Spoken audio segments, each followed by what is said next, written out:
So this week we're going to have a conversation. I'm going to have a conversation with Frank, and then I'm going to open this up to you guys. So this will be typically, I don't know which time we got, a little less than a half hour. So I'll do the first set of questions. Have yours ready. If probably about 10 minutes in or so.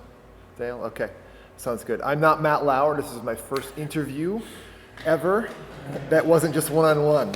So yeah, either in the police station on the other side or this direction. So we'll go this way.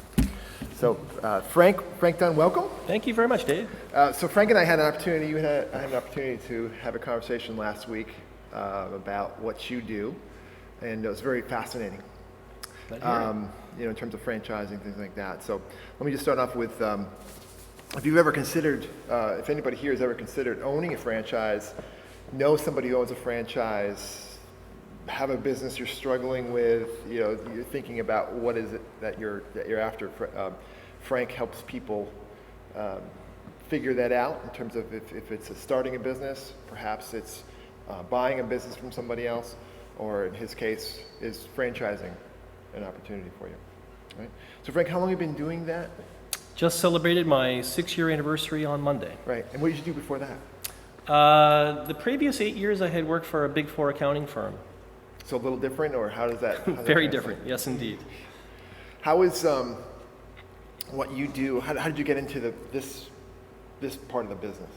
Well, if we think back to what the world looked like in 2008, 2009, the world was seemingly blowing up, and a lot of corporations were downsizing. I happened to have been a casualty, and I forget who, but somebody put the bug in my ear about, gee, Frank, maybe you want to think about going to the International Franchise Show, which at the time was in Washington, D.C., and I did, and I happened to have met a coach who does what I do, and it seemed very intriguing, and through my research, I ended up with FranNet. That's really cool. And so, now, let's talk about franchising specifically. What would you say the definition of franchising is? Well, it's interesting because I think most people in the audience, are familiar with franchising through what they see visually, and of course, we're all familiar with the Giants and the McDonald's and the Dunkin' Donuts and that kind of thing. But the reality is that tier of franchising only does represent about 6% of the pie. There are some 3,100 franchise concepts in 90 plus different industries, and I would challenge anybody to think of an industry, and it's probably represented in the world of franchising. And moreover, 30% of all franchises probably require less than $100,000 investment. But I think the broad appeal, and I've seen statistics that indicate that there's something like 14,000 people a year who open up franchises each year. So we know it's very popular, and it's been around for a good couple of 100 years at this point. Even at the turn of the last century, I guess Singer sewing machines sort of initiated the industry, showing up at the docks of New York, and they needed people obviously to distribute them across the country. So that system of distribution, where they're basically licensing an individual operator in a specific territory, that system has been propagated now, for all these decades and throughout the U.S. So I think the U.S. really is leading the industry, but they're really all about systems. Mm-hmm. We'd love it to say that franchising takes all of the risk out of business ownership. We can't, but it takes a lot of the risk out, because whatever the challenges and mistakes that can be made are baked into the product or service that someone's buying into. So that eliminates a lot of the risk. Yeah. So now in terms of franchising, do you help people, existing businesses, become a franchise, or do you help people buy franchises? How does that work for you? The majority of what we do basically is in the realm of matchmaking. So we've been referred to even as the eHarmony of franchise ownership. So we have two sets of stakeholders. On one end are leading franchises that we have vetted. So we've talked to their owners, we've looked at their financials, studied their financial disclosure document, talked to their franchisees, and they pass the sniff test, the good housekeeping seal of approval, if you will. On the other side are individuals who are aspiring business owners or executives in transition, veterans. Of course, here we are today on Veterans Day. Baby boomer parents who've got kids that graduated college and can't find work, and so they pair up. And we help them, take stock of their skill sets, their passions, their interests, their financial capabilities, to figure out A, whether business ownership is a viable solution, and then B, to see whether there's a ready-made franchise formula that fits their model. Interesting. So it has a couple things in there interesting. So franchise has been around a long time. It's a system. The right people, we'll talk about that in a minute again, specifically. Are there any myths that you say, okay, so people know of franchising, they see it, Starbucks, for example, is a franchise. What are the myths that you want to dispel to the group today? There's quite a lot of them. One we've already dispelled in that franchising is so much more than just burgers and donuts. Between 3,100 different concepts, in 90 different industries, there pretty much is something for everybody. And our inventory is actually aligned that way too. So 3,100, give me a sense for, I know about food, for example. Sure. You get the franchise. What kind of franchises?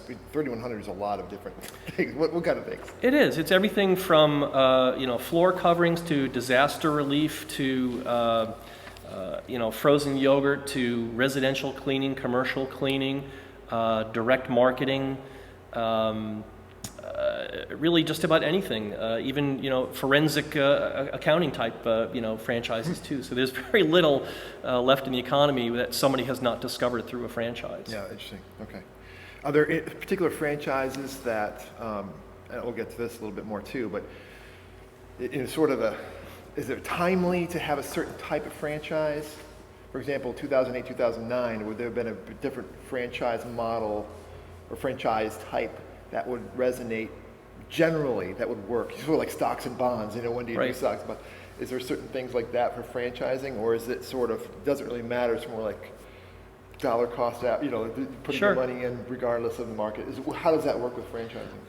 Franchising is just another platform for business ownership, and I think franchises are subject to the same economic rules of supply and demand. So whether it's a franchise or an independent business, I would hate to be in the Blockbuster type VHS business right now. Clearly that's not the right business. And every business, franchise or otherwise, goes through an evolutionary cycle. And so franchises, I think, experience certain growth patterns, and where they are in the evolutionary life cycle may dictate certain lines of business that they pursue. So I think that there are ebbs and flows depending on how the economy is going. Right, okay. So if I were to have a business, why would I franchise versus start a business from scratch? I think this is one of those questions where one of the slides that we had talked about might help. And again, I'd be lying if I said franchising works for everybody. And the reality is that I kind of divide entrepreneurship versus business ownership. And by that I simply mean, an Elon Musk, a Richard Branson would probably make horrible franchisees, because franchising, again, is about leveraging systems. So if you don't like following somebody else's rules, franchising is probably not for you.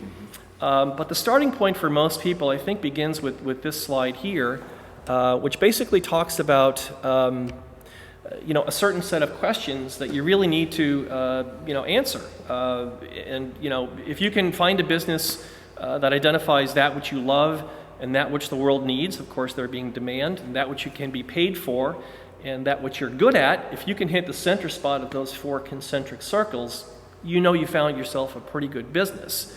So the idea here is to find, and again, it's a ready-made franchise. They've already got the business model in place. They've already got a lot of the questions that you want as a business owner answered. And I suppose that the next, set of questions really is to identify, within the characteristics of a business that you want. Is it flexibility? Do you want the ability to go see your kid play soccer at 3 o'clock in the afternoon? Is it control? Are you tired of being downsized? Is it independence? Has your boss been the one who's been receiving all the accolades and promotions? So once you can identify this, then the trick becomes finding a ready-made franchise model that fits. Mm-hmm. There's a lot there. So you've got, just in terms of that grouping, a dozen plus types of things in that wheel right there in terms of conceptually. You've got a concept, and then all those things, psychographically, geographically, financial, whole nine. We'll talk more about that. Right. Keep that open if you don't mind. Yeah. So in terms of, maybe this answers the question, why, if you're starting a business or need a business, why wouldn't everybody franchise? I mean, does this kind of answer that question in terms of one versus the other? If you'll permit me, I'll go to the next slide, because Sure. I think it answers that. Why not? And that was not teed up intentionally, I promise you that. But, again, the benefit of franchising is its systems. So a lot of the questions, are already answered for you. And so I think we've identified that there are 5 key areas for a business owner in most any business, and you see them up here on the screen. The first 3 are customer acquisition, customer retention, and then customer referrals. Obviously, those have to deal with the issue of sales. And the other 2 buckets are marketing, which might be defined as that activity which helps to predispose people towards wanting to work with you. Advertising, PR, social media, that kind of thing. And the last bucket is fulfillment or operations. So almost any business owner, whether it's a franchise or independent, is going to have to work on those sets of activities. So the $1 million question, I think, is how much of the heavy lifting within each of those silos does the owner want to take on?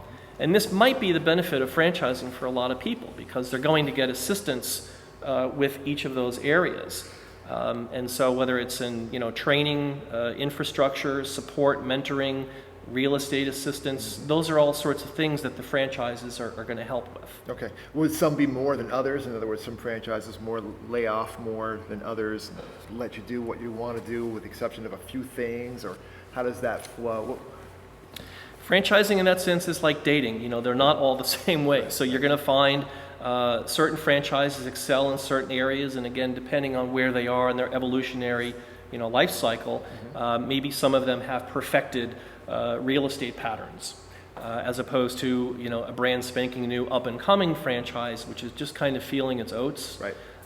So you kind of have to do the research to figure out whether the franchise's activities align with your set of values and desires. And how would you look at that? How would you evaluate? Is there something out there that you can take a look at? There is. We generally start off our client relationships, and incidentally, very much like several of our government partners like SCORE and the SBDCs, our services are free.